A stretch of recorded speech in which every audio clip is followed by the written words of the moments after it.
Ya, ¿ven el archivo? Hola. No, todavía no, doctora. ¿Qué había pasado?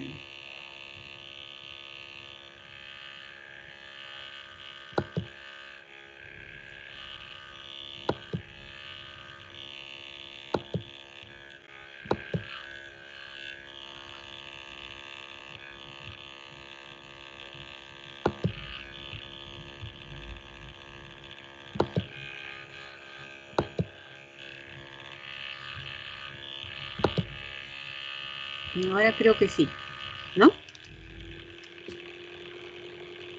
¿Ve el archivo o Ahora no? sí, doctora. Ahora sí, ¿no? Vamos a ver. 15.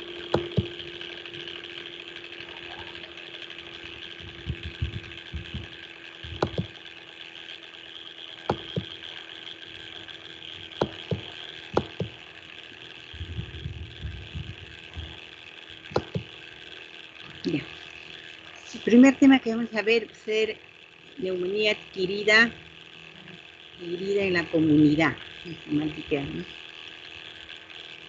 ¿Cómo se define la neumonía adquirida en la comunidad? Va a ser una inflamación del parénquima pulmonar, tanto el alveolo como el intersticio, por microorganismos y se manifiesta por signos de infección sistémica y cambios radiológicos en pacientes que no han sido hospitalizados en las 3 últimas semanas. Esta va a ser la principal diferencia con la neumonía intrahospitalaria o neumonía nosocomial. Entonces, la neumonía adquirida en la comunidad, como su mismo nombre lo dice, es adquirida en la comunidad, es decir, en pacientes que no han sido hospitalizados en las últimas 3 semanas. En la etiología de la neumonía adquirida en la comunidad intervienen muchos gérmenes. Aquí tenemos un cuadrito de acuerdo al tipo de paciente, ¿no? La etiología más frecuente de la neumonía adquirida en la comunidad. Tenemos el germen más frecuente cuando es ambulatorio, el Streptococcus pneumoniae, el Mycoplasma pneumoniae, el Haemophilus influenza, la Chlamydia pneumoniae, los virus respiratorios. Ya cuando el paciente está hospitalizado en UCI, lo que se aísla más frecuente es el Streptococcus pneumoniae, el Haemophilus influenza, la Legionella, y también se describe la neumonía por aspiración.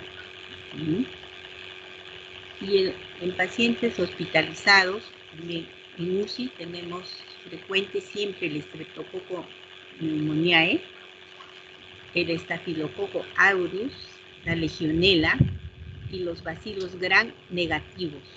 También son frecuentes en las neumonías adquiridas en la comunidad. La neumonía adquirida en la comunidad va a presentarse como una neumonía atípica.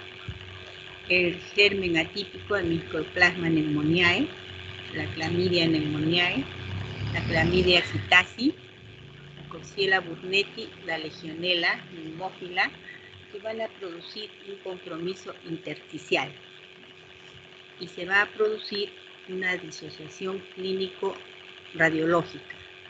También existen manifestaciones extrapulmonares, hay replicación intracelular y a veces el diagnóstico al inicio es difícil.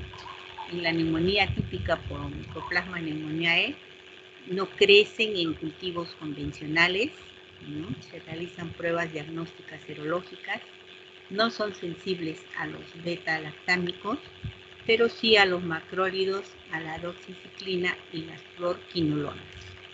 Un momentito.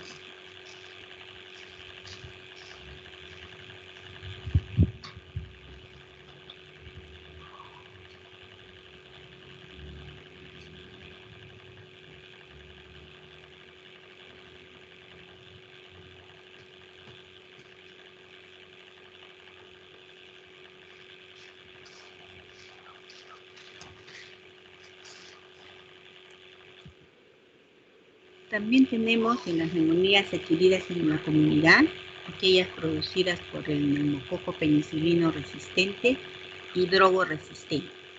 Esta neumonía se va a presentar en pacientes de edad mayores de 65 años que han recibido terapia con beta-lactámicos en los últimos 3 meses. Se excluyen a los pacientes con riesgo de VIH. También se presentan pacientes con alcoholismo, aquellos que tienen inmunosupresión, incluido aquellos que reciben corticoides y VIH, pacientes con múltiple comorbilidad, es decir, pacientes mayores de 65 años, portadores de hipertensión, diabetes, que tienen una enfermedad subyacente. Y en los niños, en centros de cuidados diarios, las guarderías, ¿no? También producida por bacilos entéricos gram negativos. Este tipo de neumonía que viene en la comunidad la vamos a ver en las residencias, en las casas de reposo, ¿no?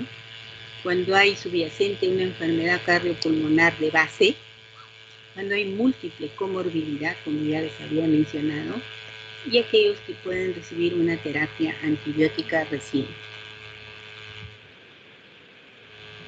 La Pseudomonas aeruginosa también va a ser un agente etiológico en la neumonía adquirida en la comunidad, más conocida como NAC.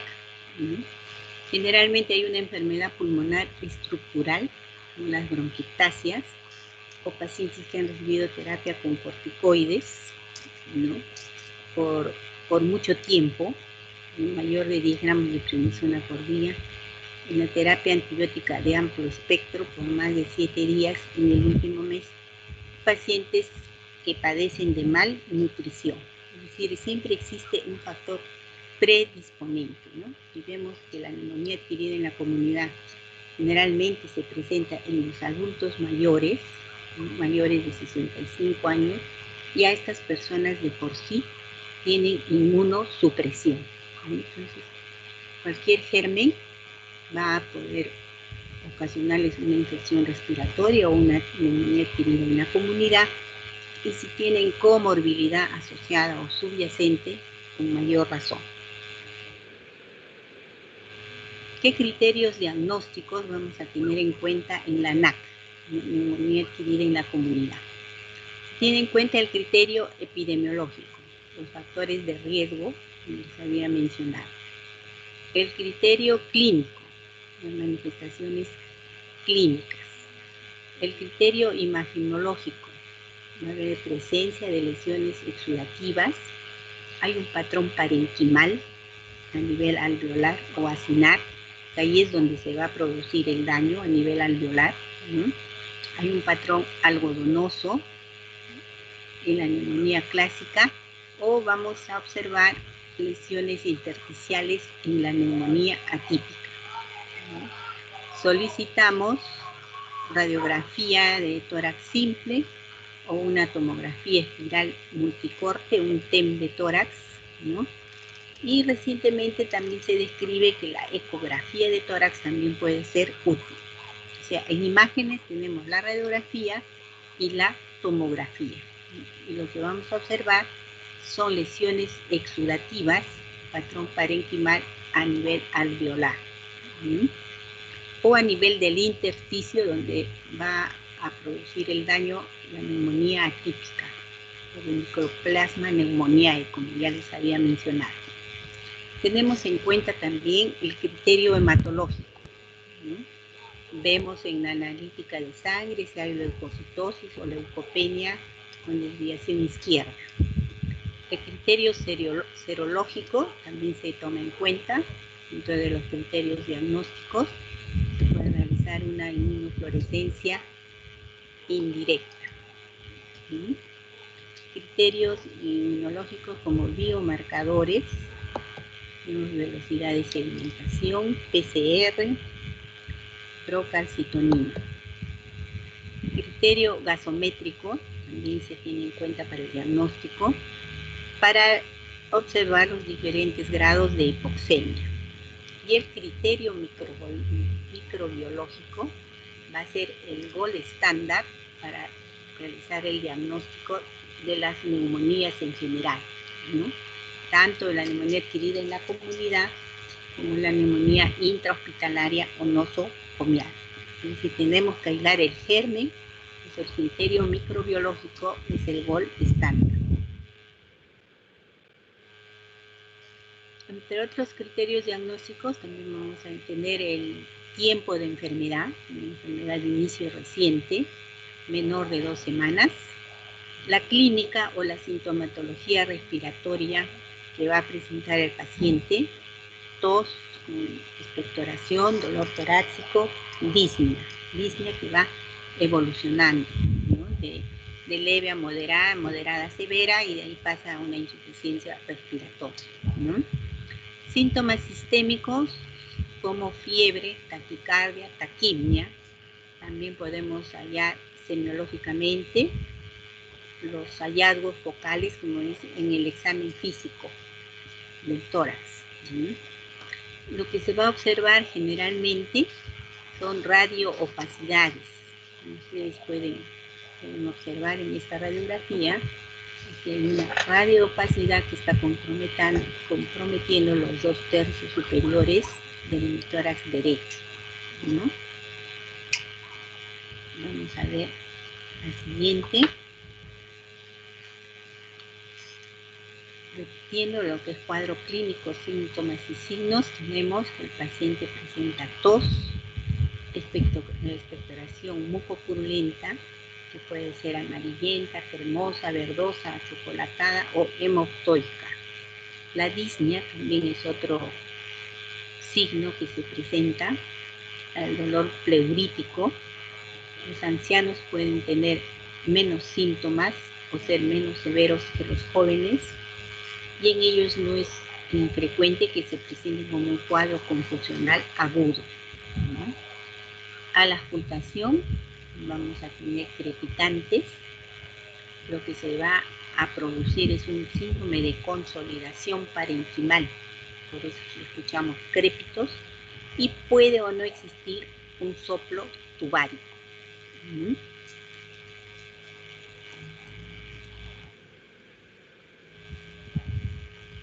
En la neumonía, pues Mycoplasma pneumoniae, que es la que va a producir la neumonía atípica, ¿no?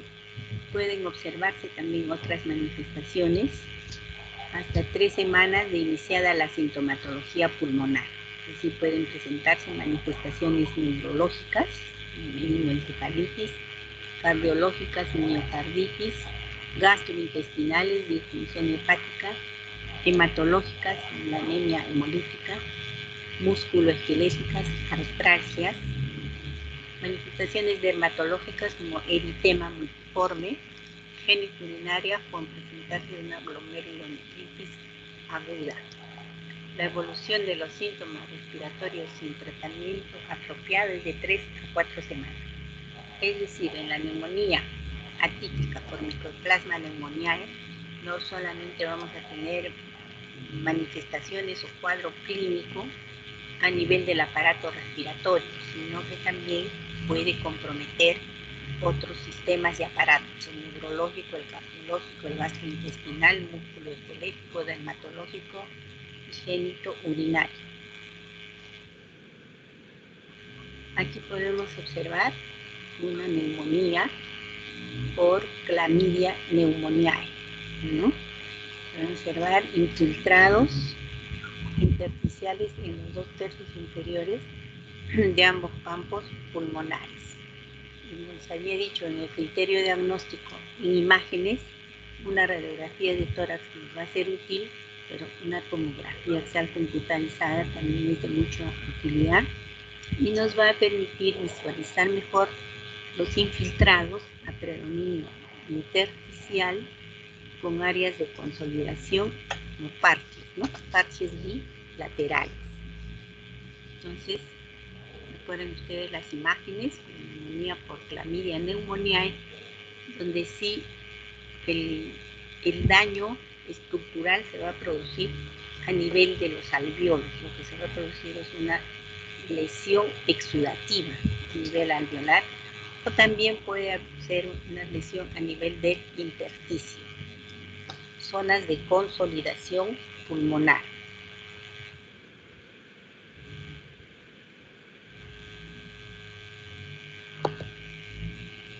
Esta es una radiografía de una neumonía por legionela. Tienen ustedes el compromiso pulmonar bilateral, tanto en el hemitórax derecho como en el hemitórax izquierdo. Y como les decía, en neumonía lo que se va a observar es un síndrome de consolidación, donde se ve afectado el parénquima pulmonar y donde la estructura o el daño estructural se va a producir a nivel de los alvéolos y del intersticio. Podemos ver una radioopacidad a nivel del tercio medio del lóbulo inferior derecho y en el pulmón contralateral, también casi al mismo nivel, un síndrome de consolidación o una radioopacidad. Podemos describirla heterogénea de bordes no muy bien definidos. Aquí tenemos otra radiografía de una neumonía adquirida en la comunidad, donde el compromiso va a ser del pulmón izquierdo o en el hemitórax izquierdo, los 2 tercios inferiores de este hemitórax.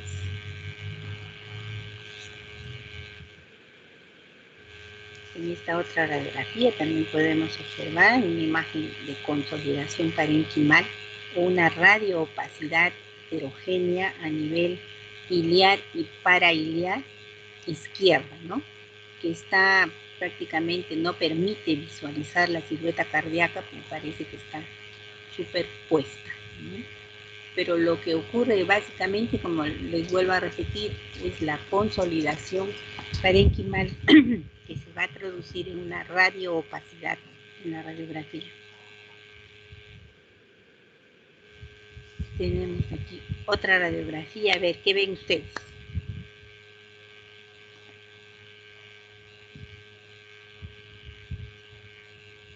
A ver, ¿quién se anima a describirme esta radiografía?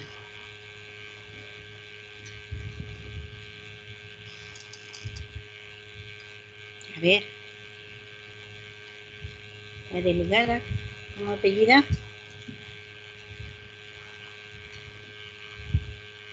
Hola. Doctora, ¿me escucha? Sí. Sí. A ver, ¿cómo se describe? ¿Cómo describirías esta plaquita? Sería una... ¿Dónde está el puntero o en el campo derecho? No. Bueno, el puntero se ha puesto ahí, ¿no? Lo voy a poner al centro, Ya. sobre la columna. ¿Qué vemos en esta radiografía? Se ve una imagen radiopaca homogénea. ¿A qué nivel?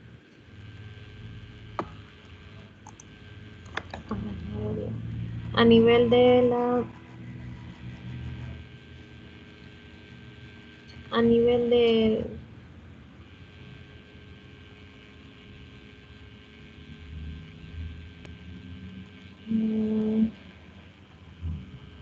A nivel ¿Qué del nivel lo vemos? En el emitórax derecho, comprometiendo Sí. los Hay 2 una tercios inferiores de este emitórax, ¿no es cierto? Es una imagen imagen radioopaca, una radioopacidad heterogénea de bordes casi definidos, ¿no? Que se encuentran comprometiendo el emitórax derecho en sus 2 tercios inferiores, ¿no? Y ustedes aquí pueden visualizar en una radiografía de tórax lo que visualizamos es continente y contenido. Continente es la estructura ósea, el armazón que va a contener, valga la redundancia, a los pulmones, ¿no? Entonces, en el continente tenemos las clavículas, la jaula torácica, el esternón, la columna vertebral, el omóplato también se puede ver. Y en el contenido, lo que tenemos que visualizar es el parénquima pulmonar metódicamente de vértice a base y por emitórax derecho, emitórax izquierdo, ¿no? Entonces, si nosotros nos guiamos más o menos de esta metodología, entonces va a ser más práctico poder describir una radiografía de tórax. La tomografía también es otro estudio por imágenes, que nos da mucha ayuda en estos casos de consolidación parenquimal. Pueden ustedes observar acá una radioopacidad que está comprometiendo el lóbulo inferior derecho, miren, casi triangular, que a veces se describe, ¿no? Imágenes triangulares. Aquí si agudizamos un poquito nuestra imaginación, podemos decir que es una imagen triangular periférica, miren, está pegada a la pared, que compromete el hemitórax derecho. Aquí en el lado izquierdo también pareciera que hubiera una radioopacidad más pequeña, ¿no? Y en este otro corte tomográfico también podemos visualizar una radioopacidad con un contenido aéreo a este nivel, ¿no? Entonces son síndromes de consolidación pulmonar compatibles con cuadros neumónicos. Esta es otra radiografía donde nos permite visualizar una radioopacidad que está comprometiendo, miren, el tercio superior del hemitórax derecho. Las placas anteriores que hemos visto generalmente son más basales, ¿no? 2 tercios inferiores a nivel iliar o pariliar, pero esta es otra radiografía donde podemos ver una radioopacidad no muy bien definida en el tercio superior del hemitórax derecho a nivel ápico infraclavicular derecho, ¿no? También nos permite visualizar los semidiafragmas, el seno postodiafragmático, cardiofrénicos, que se ven bien, y la silueta cardíaca, ¿no? Ustedes la podemos visualizar acá con el botón aórtico, ¿no? Luego, en la neumonía adquirida en la comunidad, existe la escala de CURB 65, que nos va a permitir evaluar la severidad de la neumonía, ¿no? De acuerdo a esta escala, viene a ser un acrónimo, la C produce confusión mental. Hemos mencionado en alguna parte de la exposición que los adultos a veces tienen confusión mental, ¿no? Y generalmente están desorientados en tiempo, espacio y persona, ¿no? El otro punto del CURB, miren ustedes, es un acrónimo. La C significa confusión mental, la U se refiere a la urea, mayor de 7 milimoles por litro, R, respiraciones, generalmente mayor de 32 respiraciones por minuto, y la B, la presión arterial o el blood pressure, siendo la presión sistólica menor de 90 o la presión diastólica menor de 60, y también se tiene en cuenta la edad, adultos mayores de 65 años. Entonces, esta escala nos va a permitir evaluar la severidad de la neumonía adquirida en la comunidad para, de acuerdo a ello, valorar si el paciente va a recibir tratamiento ambulatorio, va a ser hospitalizado en un servicio general o requiere de la UCI.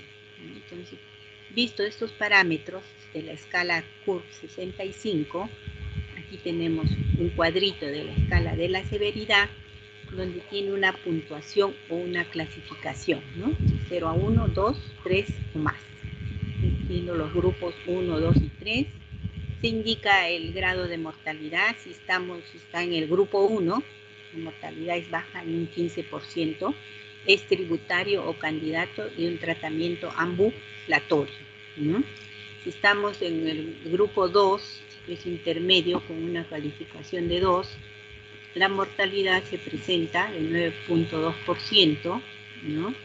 Podemos considerar un tratamiento supervisado en el hospital y también se manejan otras opciones como estancia hospitalaria corta, tratamiento supervisado ambulatorio. Cuando la calificación es 3 o más, la mortalidad es alta, y es en 22% la mortalidad. Ya requiere el paciente estar hospitalizado, ¿no? Tratarse como una neumonía severa y también considerar su ingreso a UCI si los puntos obtenidos son de 4 o 5.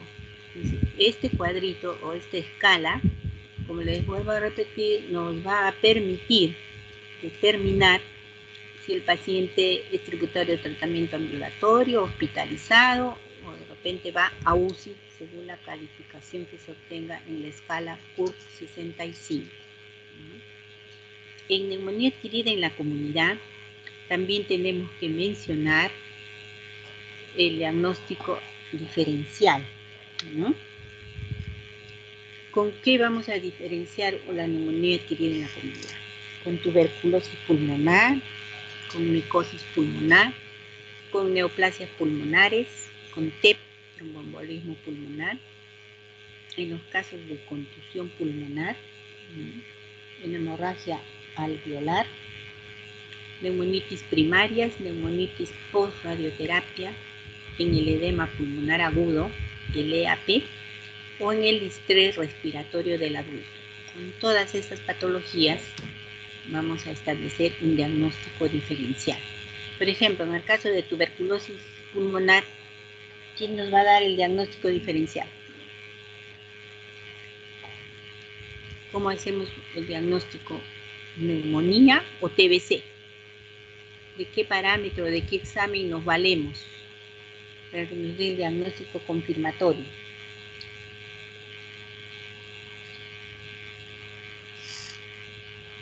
¿Qué pediríamos? A ver, ¿qué se les ocurre?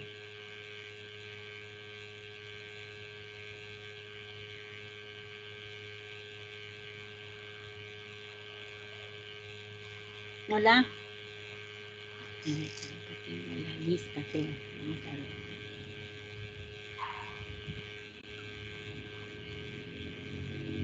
ver. ¿Cómo haríamos el diagnóstico diferencial de una neumonía adquirida en la comunidad, de una TBC, que es lo más frecuente, ¿no? A ver, Claudia Espinosa, ¿qué me dice? Hola, ¿está Claudia? No. Chicos, ¿están presentes o no? Hola. Sí, sí, doctora. Sí, doctora, no, que a veces la señal falla, se cuelga el sistema. ¿Cómo? Sí, doctora, sino que a veces se casa. Ya, la verdad que no les escucho muy claro, pero a ver, Claudia, ¿qué me dice?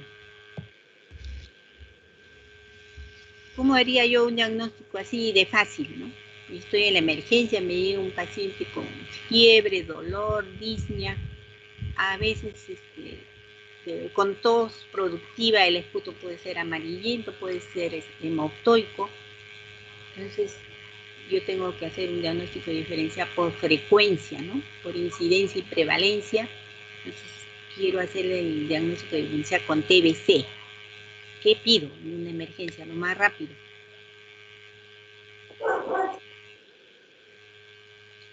Una plaquita de rayos X, doctora.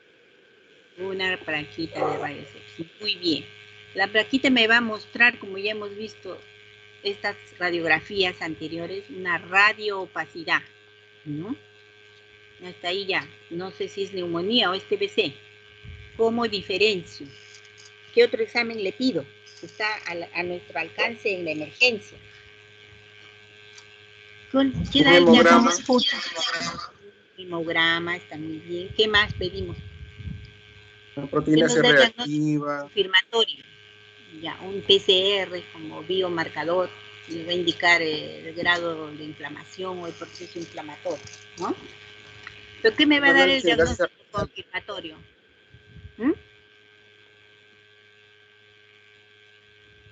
¿Qué nos confirma la...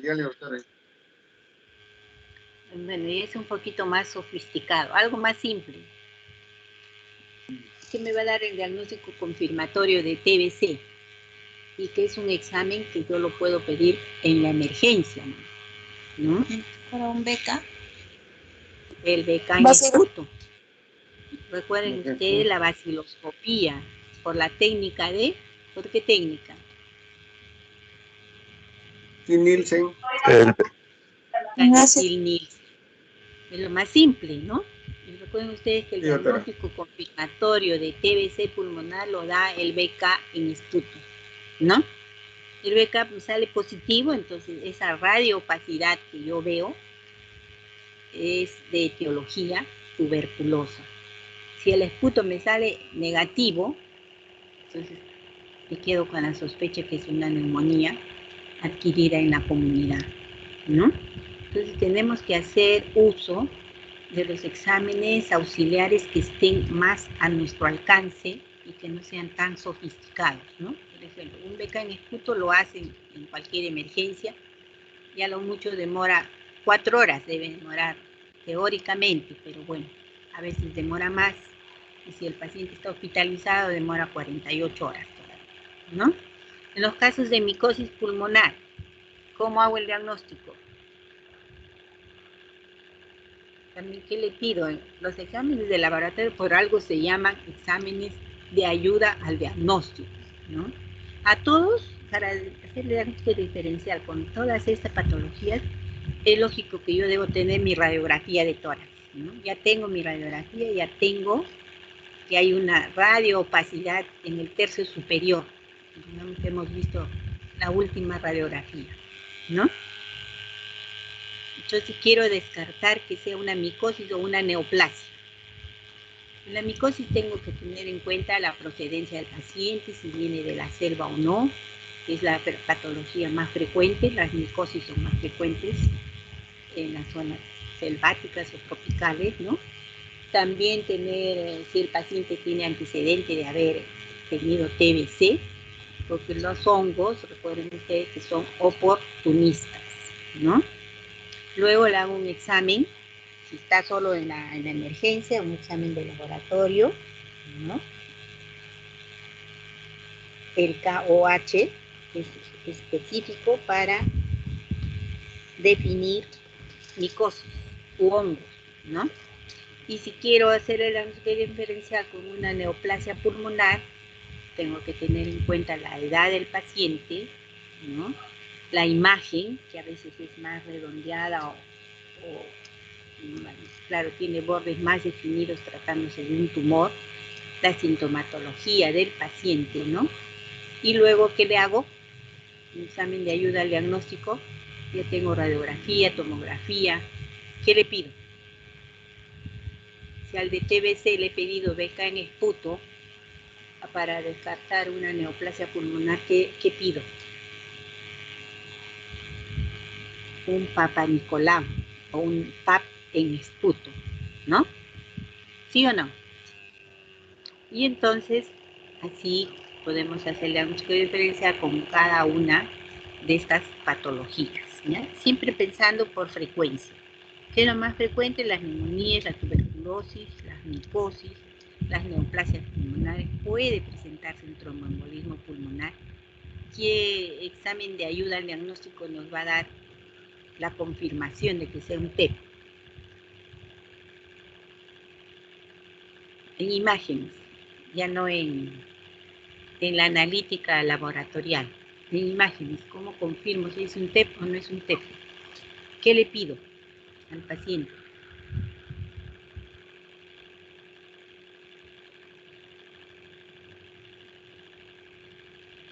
¿Qué examen, como de poder decir, el gol estándar del paciente en TEP, tromboembolismo pulmonar? Tomografía. Una angiotomografía, ¿ya? Tomografía. Es de elección o el gol estándar para hacer descarte de TEP o de tromboembolismo pulmonar. ¿Qué es lo que vamos a ver en la tomografía? Infartos pulmonares o loculaciones. Y ello nos va a dar el diagnóstico confirmatorio de tromboembolismo pulmonar. ¿Mm? Entonces, con todas estas patologías hay que establecer un diagnóstico diferencial. A ver, el tratamiento de las neumonías adquiridas en la comunidad.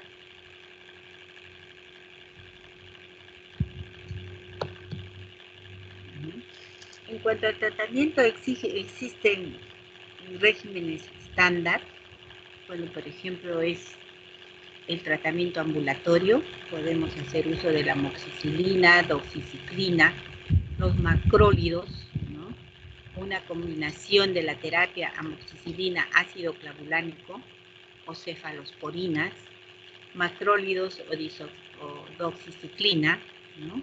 O también podemos hacer uso de las quinolonas, las fluorquinolonas. Este es más o menos un régimen estándar en los casos que es de manejo ambulatorio, ¿no? Tenemos otro régimen estándar, ya en los casos un poquito más complicados o severos, aquellos, por ejemplo, que no tienen neumonía severa y aquellos que tienen una neumonía severa, ¿no? En los primeros pueden usar betalactámicos, macrólidos o fluorquinolonas. En los segundos, en existencia de una neumonía severa, también utilizamos betalactámicos, macrólidos o una asociación de betalactámicos más quinolonas o fluorquinolonas. Entonces, este es el tratamiento más o menos base, de acuerdo, o estándar, hay regímenes estándar, de acuerdo a la severidad que tenga la neumonía adquirida en la comunidad. Aquí aplicamos los criterios de la escala de CUR 65, ¿no? Y en cuanto a neumonía adquirida en la comunidad, también tenemos que ver o tener en cuenta lo que es prevención, es decir, para evitar que a estos ancianos, estos viejitos mayores de 65 años les dé la neumonía de la comunidad. Entonces también existe la medicina preventiva, ¿no? No solo es medicina curativa, ¿no? En la prevención tenemos que ver las vacunas, ¿no? La vacuna contra la influenza, la vacuna contra el neumococo, ¿no? De acuerdo a si tienen una comorbilidad asociada. Ustedes saben que muchos ancianos o muchos adultos mayores de 65 años son cardiópatas, padecen de POC, otros tienen cirrosis hepática, otros diabetes mellitus, de por sí en todos hay inmunosupresión. Entonces, ¿qué es lo que hay que preconizar para disminuir la incidencia de neumonía adquirida en la comunidad? Es la vacunación contra la influenza y el neumococo. Entonces, hasta aquí hemos visto lo que es la parte de NAC, o neumonía adquirida en la comunidad. Recordando que lo que se produce es un exudado alveolar o un síndrome de condensación pulmonar, pero en pacientes no hospitalizados. Por eso bien dice su nombre, está adquirido en la comunidad.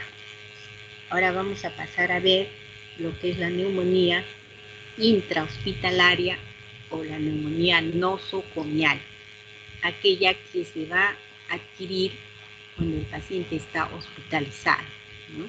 La literatura describe que la neumonía se va a presentar cuando el paciente está hospitalizado dentro del, unos dicen 48 horas y otros describen dentro de las 72 horas. Es decir, un paciente inmunosuprimido, como es un anciano, se hospitaliza por X razón, no por neumonía, ¿no? Por ejemplo, por hipertensión o diabetes. Dentro de su hospitalización, a las 48 o 72 horas, puede desarrollar una neumonía. Ustedes saben que los hospitales que están contaminados en un 100%, entonces es más susceptible que estos pacientes inmunosuprimidos adquieran una neumonía nosocomial, ¿ya? Entonces recuerden el tiempo dentro de las 48 horas o dentro de las 72 horas. Y también se describe que puede ser neumonía intrahospitalaria o nosocomial cuando el paciente ha sido dado de alta y a los 7 días, hasta los 7 días de haber sido dado de alta, presenta una neumonía. ¿Mm? Entonces, ¿qué se va a describir en esta neumonía intrahospitalaria? También un proceso inflamatorio del pulmón de origen infeccioso, cuya característica va a ser la exudación alveolar y la condensación del parénquima pulmonar. Eso es lo que va a ocurrir en la fisiopatología, la exudación alveolar y la condensación del parénquima pulmonar. La etiología de la neumonía es múltiple, ¿no? Puede ser viral, puede ser bacteriana, puede ser micótica. Aquí vamos a mostrarles un cuadrito de los gérmenes más comunes en la neumonía intrahospitalaria. Tenemos en primer lugar a la Pseudomonas aeruginosa, al Enterobacter en un 10 a 12%, la Escherichia coli, la Klebsiella, Proteus, el estafilococo aureus, también con un 10 a 20% que debería estar en el tercer lugar, ¿no? La Serratia marcensis, el estreptococo pneumoniae. Esta es más o menos una escala de frecuencia de los gérmenes en neumonía intrahospitalaria o neumonía nosocomial. ¿Qué factores de riesgo se van a presentar en ambas neumonías, ¿no? En neumonía en general, tanto en la adquirida en la comunidad como en la intrahospitalaria? Los factores de riesgo se tienen en cuenta cuando hay enfermedades predisponentes serias, o sea, hay comorbilidad asociada o enfermedades subyacentes. En los casos de malnutrición, también constituye un factor de riesgo para adquirir neumonía. Pacientes con tratamiento inmunodepresor. La edad es otro factor de riesgo. Aquí describe mayores de 60 años en la NAC. Hemos visto que la literatura describe mayores de 65. Que tomaremos en cuenta un promedio mayores de 60 años. En aquellos pacientes sometidos a cirugía reciente, ¿no? Aquellos sometidos a técnicas invasivas, aquellos que padecen de enfermedades neuromusculares, cuando el paciente presenta depresión o toma de conciencia, que puede aspirar, es un factor de riesgo para que pueda hacer neumonía. Con el excesivo uso de antiácidos, en una estancia prolongada en UCI, pacientes sometidos a intubación endotraqueal y aquellos que tienen soporte mecánico ventilatorio o están conectados a un ventilador. Entonces, todo ello constituye un factor de riesgo para adquirir neumonía, ya sea nosocomial o neumonía de la comunidad. Los factores de riesgo frecuentes se describen en este cuadro y el agente causal. Por ejemplo, un factor de riesgo, la broncoaspiración. ¿Qué bacteria va a ser la causante? Las bacterias anaerobias. Los pacientes sometidos a una cirugía abdominal, el agente causal va a ser el enterococo o los anaerobios. Cuando el paciente presenta diabetes mellitus como un factor de riesgo, el agente causal es el estafilococo aureus. Cuando el paciente está en coma, pacientes drogadictos por vía intravenosa, el agente causal de la neumonía que van a desarrollar es el estafilococo aureus. Si el paciente tiene falla renal crónica, el estafilococcus aureus también va a ser el agente causal de la neumonía. Cuando el paciente es sometido a una terapia con glucocorticoides por mucho tiempo, también constituye un factor de riesgo frecuente. El agente causal de la neumonía va a ser la legionela, ¿no? Pacientes con hospitalización prolongada, ya sea en servicios generales o en UCI, tienen el factor de riesgo de desarrollar una neumonía intrahospitalaria. ¿Por qué gérmenes? Por Pseudomonas aeruginosa, por Enterobacter, Acinetobacter. Aquellos sometidos a antibiótico-terapia previa también pueden desarrollar una neumonía por Pseudomonas aeruginosa, Enterobacter o Acinetobacter.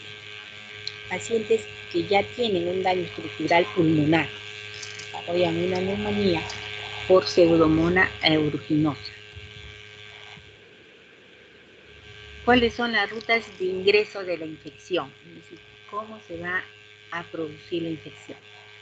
Lo más frecuente es una microaspiración de secreciones por la orofaringe, que previamente está colonizada por las bacterias patógenas. O sea, que ocurre una microaspiración.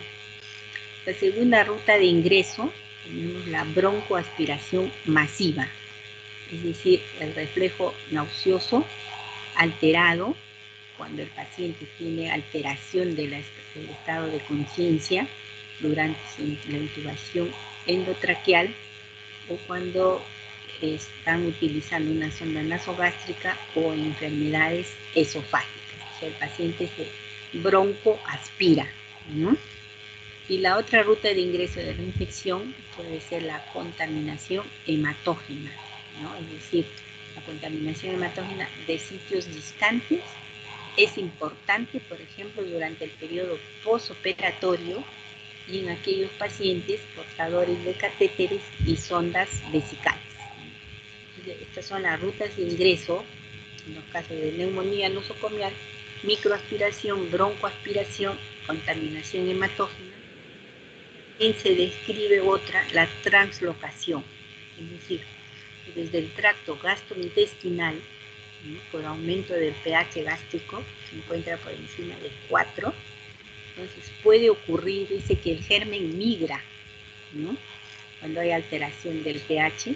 Entonces esto puede ocurrir en pacientes ancianos, aquellos que tienen acloridia con ilio, aquellos que padecen de enfermedades del tracto digestivo superior, aquellos sometidos a nutrición enteral por mucho tiempo, a los antiácidos o reciben antagonistas H2. Entonces también es otra ruta de ingreso de la infección. Microaspiración, broncoaspiración, diseminación hematógena y translocación por alteración del pH gástrico mayor de 4.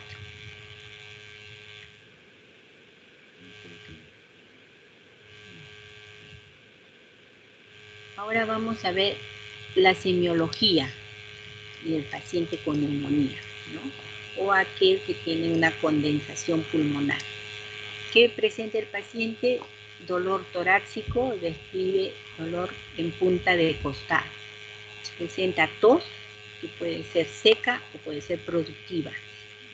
Presenta disnea, que depende de la severidad o del grado de afectación del parénquima pulmonar.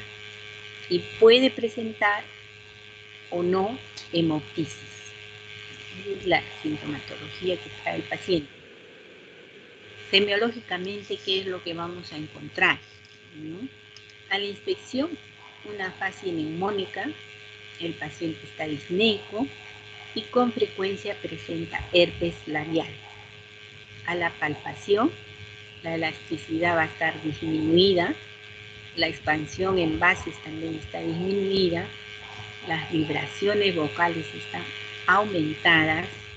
A la percusión, lo que vamos a encontrar es matidez, ¿no? Y a la auscultación se describen 3 periodos, ¿no? El primero, donde se inicia el exudado; el segundo, denominado periodo de consolidación del exudado; y el tercero, ya el periodo de resolución del exudado. Entonces, a la auscultación, al inicio del exudado, el murmullo vesicular está disminuido y se auscultan crepitantes. En el segundo periodo, donde este exudado ya se consolida, el murmullo vesicular está abolido, puede o no existir soplo tubario, existe broncofonía, pectoriloquia y pectoriloquia áfona. Y en el tercer periodo, ya está en el periodo de resolución de este exudado alveolar, el murmullo vesicular continúa disminuido o abolido y se auscultan crepitantes. Entonces, recuerden ustedes que la neumonía es un síndrome de condensación, donde a la auscultación el murmullo vesicular no se va a auscultar o no se escucha, pues está reemplazado por una respiración de tipo laringotraqueal. Les mencionaba que puede haber o no un soplo tubárico y existen los estertores húmedos, existen los crepitantes. Ello es lo que nos va a dar el diagnóstico de neumonía, los crépitos, los estertores que vamos a auscultar, ¿no?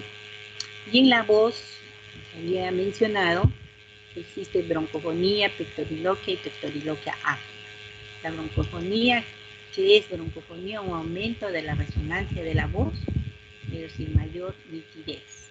La pectoriloquia es el pecho que habla, ¿no? La voz se escucha clara y fuerte.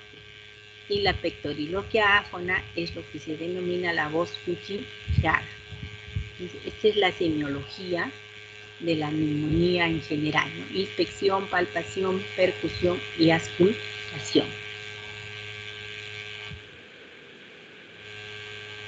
¿Cómo vamos a hacer el diagnóstico de neumonía? Y en todas las patologías, ¿no? Tenemos en cuenta el cuadro clínico, los exámenes de laboratorio y las imágenes. En los casos de neumonía es de mucha utilidad los exámenes de ayuda complementaria, radiológicos o imagenología, ¿no? En este caso, pedimos una radiografía de tórax, ¿no? Donde vamos a observar opacidades lobares, siendo más frecuente en los tercios inferiores. ¿No? Aquí podemos observar una radiografía de un paciente portador de una neumonía nosocomial o NIH, donde se va a observar una radioopacidad que compromete el tórax derecho en los 2 tercios inferiores. ¿No?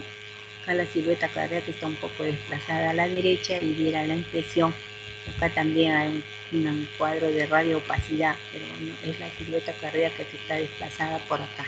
¿No?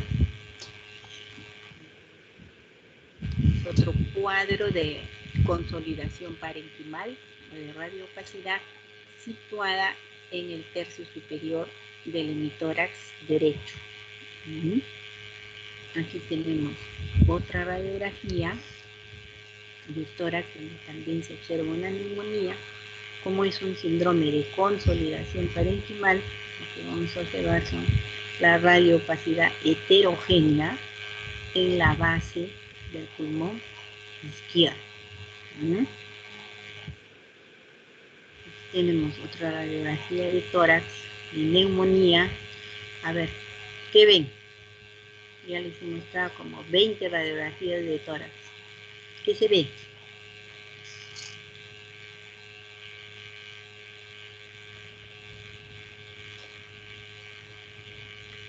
A ver, Sofía Guamaní, Aldoradín. Sofía, ¿está Sofía? Sofía.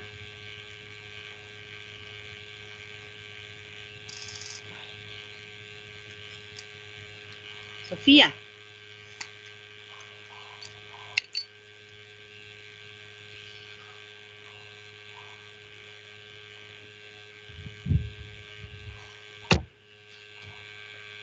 ¿No está Sofía? Me voy a ponerle falta. A ver acá.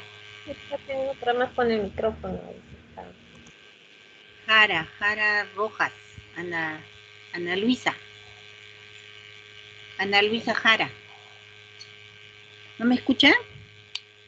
Doctora, ay, ¿me escucha, doctora? Sí. ¿Ustedes no me escuchan? Sí, la escucho, sino que mi conexión a veces está medio entrecortada. ¿Entrecortado se escucha? No, mi conexión está mal y a veces no escucho bien, a veces por ratos se me corta el internet.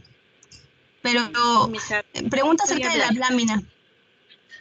Ah, con Jara, doctora. Ana Jara, ¿no? Sí, doctora. ¿Ana Luisa? Sí. Ana Luisa. A ver, Ana Luisa, ¿cómo describirías esta radiografía? Ana Jara era la ministra, ¿se acuerdan ustedes? No. Sí, doctora, ¿no? La exministra de la mujer, creo que también. A ver, Ana Jara, claro, fue primera. Y la vuelta. Entra a la PCM. También, ¿no? Premier. Premier, exacto. Sí. Premier. A ver, Ana Jara, haz honor a tu nombre.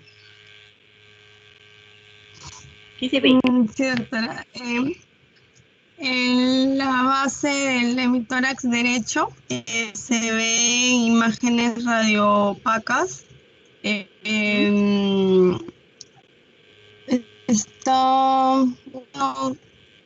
Sí, se ve como una consolidación.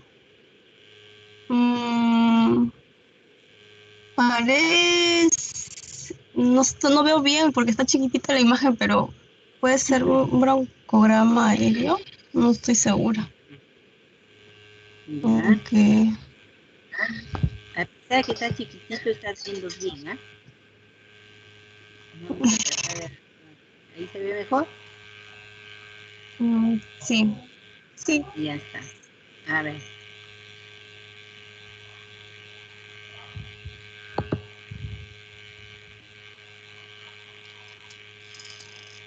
Bien, entonces es una radioopacidad que compromete los tercios inferior, el tercio inferior más, ¿no? Del hemitórax derecho, ¿no? Compatible con un síndrome de condensación pulmonar, una neumonía. Y si vemos acá al lado izquierdo, esta imagen, ¿qué es? La radiotransparencia que yo veo acá. ¿Qué sería?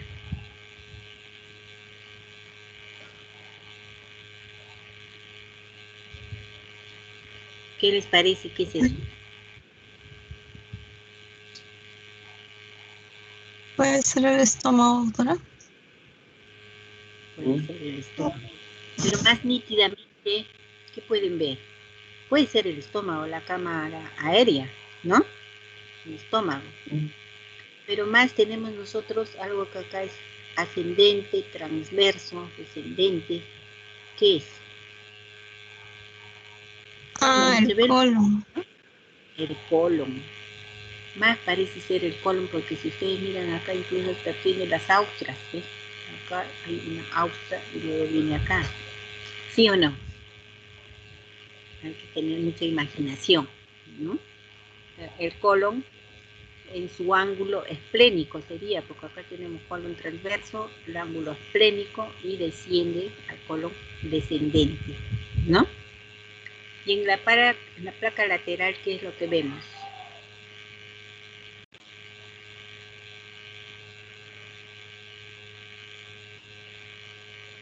¿Qué observamos en la lateral?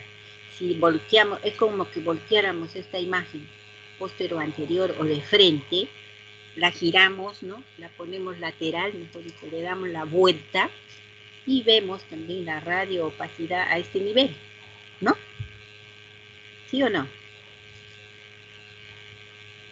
¿Sí?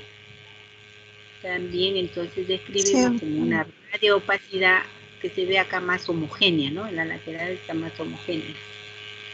También en el tercio inferior del hemitórax derecho. Y tenemos una tomografía. Vamos a agrandar la otra imagen que también se agrandó. Aquí está un poquito más. Donde vamos a ver qué observamos.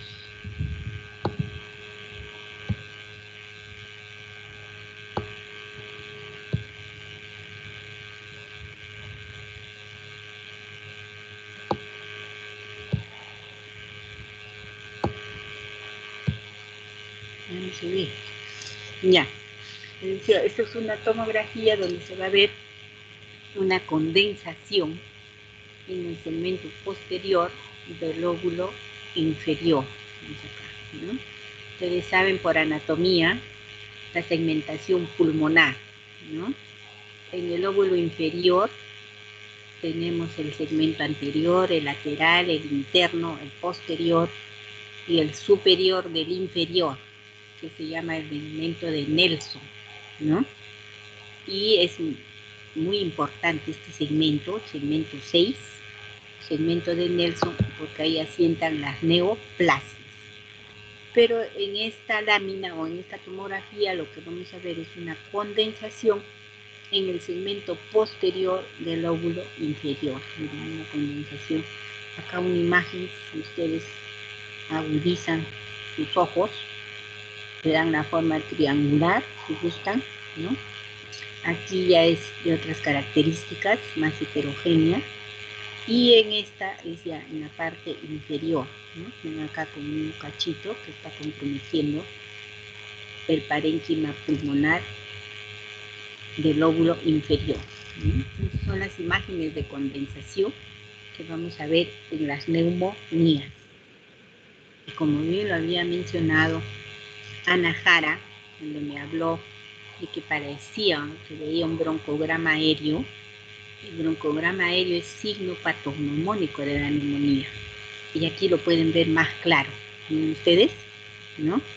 Se describen las líneas de Kerley y estas imágenes que van a describir broncograma aéreo, o sea, son líneas con hipertransparencia y que es patognomónico en las neumonías.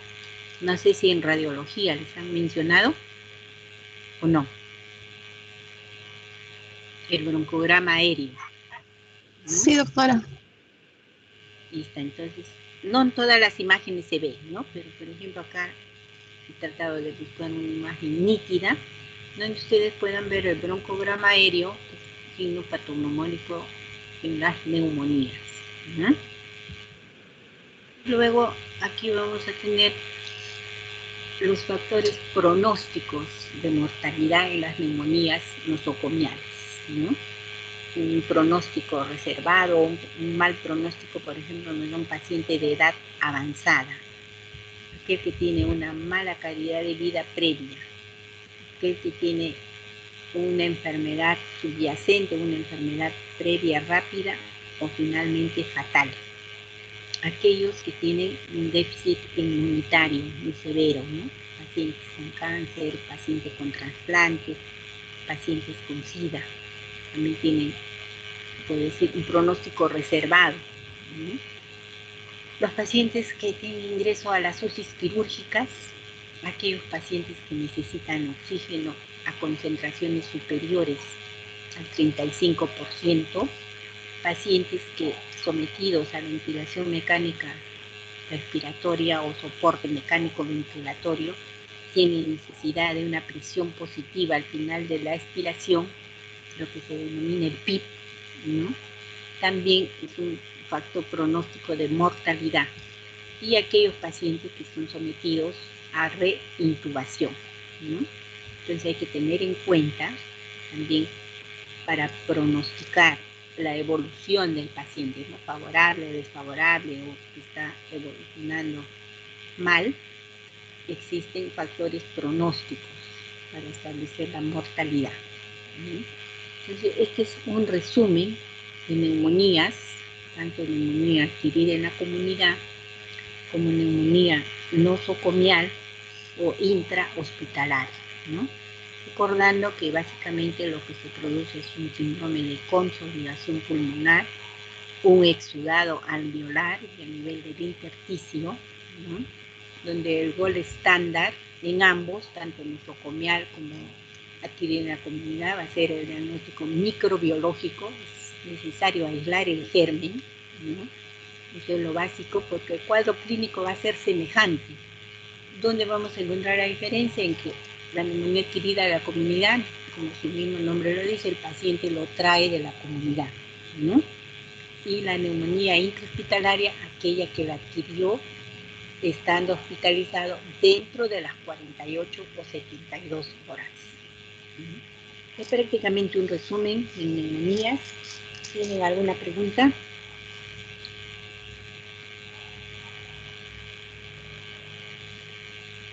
Hola.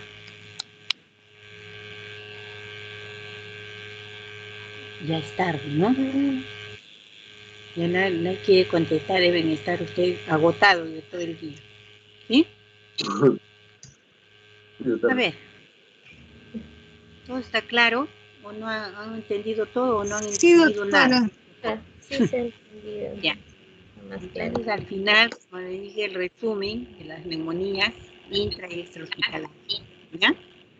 De esta exposición o de este resumen van a salir las preguntas para el examen que tienen ustedes el miércoles 17, ¿no? ¿Sí? ¿Cuándo van a dar examen?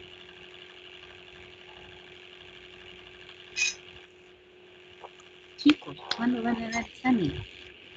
Sí, doctora, sí, 17. El 18, doctora. ¿El 17 o el 18? Al día siguiente, doctora, 18. 18. Sí. Bueno. 17 Bien, terminamos. entonces, muchas gracias por su atención. Descansen, creo que aquí ya terminaron las clases o tienen todavía más clases. Tenemos todavía, doctora. ¿A qué hora? ¿A las 8? Ahora, a las 8, sí. Bien, entonces como digo, yo me despido agradeciéndole su atención Me toca hacer la clase con ustedes el día lunes de asma bronquial y el miércoles de enfermedades obstructivas. Las vamos a hacer en la mañana a las 11 de la mañana. ¿Ya? Sí. Este horario realmente es tedioso. Ya uno está agotado de todo el día, pero bueno, hay que hacer un esfuerzo para que ustedes puedan aprender. Bien, buenas noches y muchas gracias. Gracias, doctora. Gracias, doctora. Gracias, doctora. Buenas noches. Buenas noches, doctora. Doctora. Gracias, doctora. Gracias. De nada.